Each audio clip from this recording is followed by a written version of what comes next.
Hi, I'm Matthew Cunningham, online editor for redcounty.com, and we're here with conservative icon Bruce Herschensohn, who's here to basically pitch conservatives on why they should be backing John McCain for president.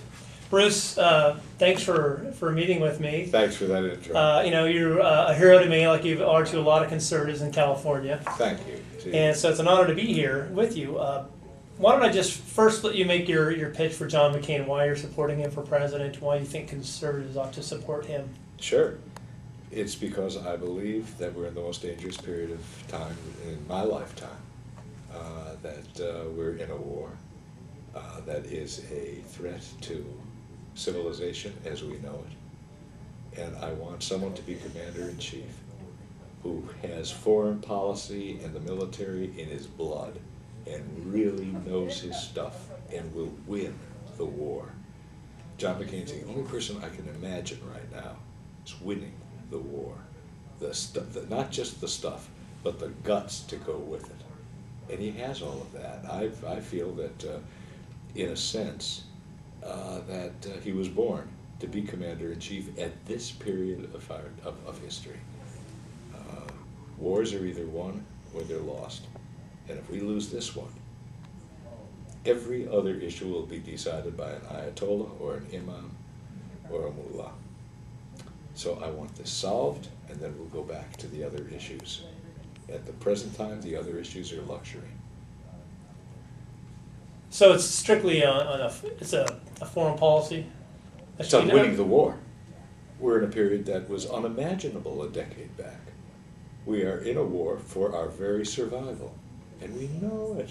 We have to know it. And so I want the person who can win it. I listen to the Democrats, and they continually say that they want to end the war. Well, I know what ending the war means. I know how to end a war. You put up a white flag, you've ended the war. But that isn't what I want. I want to win the war. I think you recognize, though, that there's a lot of conservatives who have misgivings about John McCain for a variety of reasons. And I'm one of them. I'm undecided in this primary still. I understand that. It's for the first time in my entire life I've been undecided in a Republican primary for president. Yeah.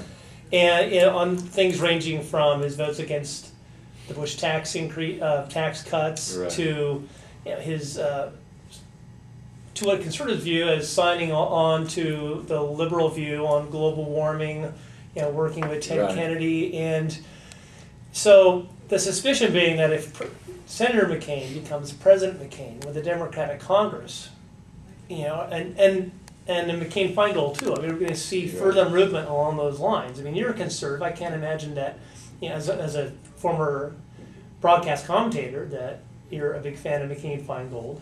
I'm not. I'm opposed to it. I'm opposed to every one of the things that you mentioned.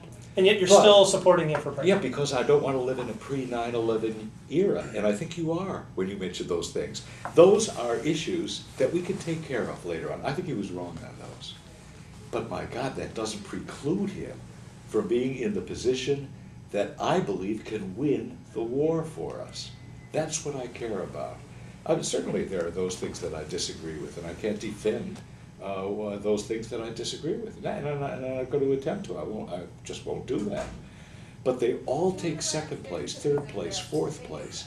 Win the war, please. But doesn't that presuppose that the other Republican candidates won't win the war on terrorism? Yes, that's exactly right. I don't say that because they don't want to, but I say because I don't think they have the stuff at the moment. I don't think that that Governor Romney, who was governor, was able to study 195 countries every night.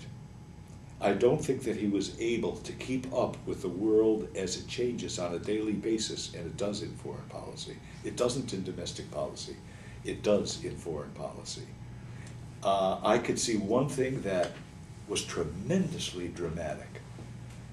Do you remember when John McCain was all but given up as a candidate? It wasn't long ago, a couple of months ago. Say something happened, and suddenly got a surge. I know exactly what date it was and why it happened. Because Benazir Bhutto was assassinated in Pakistan. And suddenly, the American people, or many of them, thought, geez, this war's still going on. It's still pretty tough. And John McCain surged. Then when economics seemed to be taking the front page away from Benazir Bhutto, that seems like forever. Well, it was only December the 27th, but it seems like forever ago, because that's the way we move in the United States. Then, I have to say, Romney started making a surge.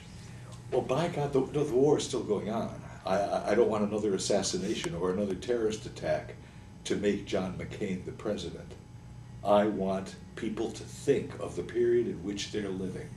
Those things that you itemized, that you said we probably feel the same. Yeah, we do. Or whether you said it or not, yeah, we do feel the same. But that, and if it was pre-9/11, I'd say, doggone it, this has to be done and this has to be done. But I will give a pass if John McCain can win the war, and I believe he can. He's the only person, as I said, who I think can. Well, I hear what you're saying, but I still think that's a tough sell to conservatives, I think, on the basis, and I guess it's a combination of editorializing and questioning. I like your response that they see the other candidates up on the dais, basically all saying the same things regarding Iraq and the war on terror, but yet might give conservatives more comfort on taxes. I mean, taxes is important to you. I remember when you ran for Senate, you ran on the flat tax. As I recall, that was prior to 9/11. That's true, but I think you're asking conservatives to kind of. I think.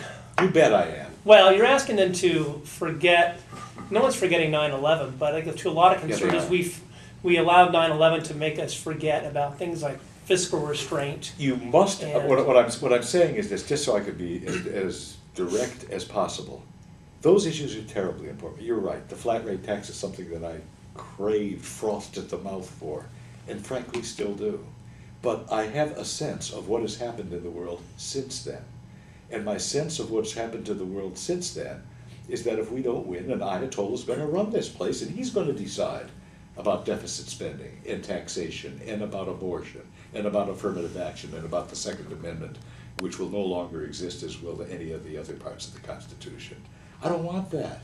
So first things first, win the war and then go back to the other things. It isn't that I want to put them in second place, it's that events have come about that make me, it's mandatory that I put them in second place. And I do feel that many conservatives, and even more Democrats, are living in a pre-9/11 world because they like it. It was better. You could talk about national health care. You could talk about prescription drugs. I don't give a darn about them right now. I don't give a darn.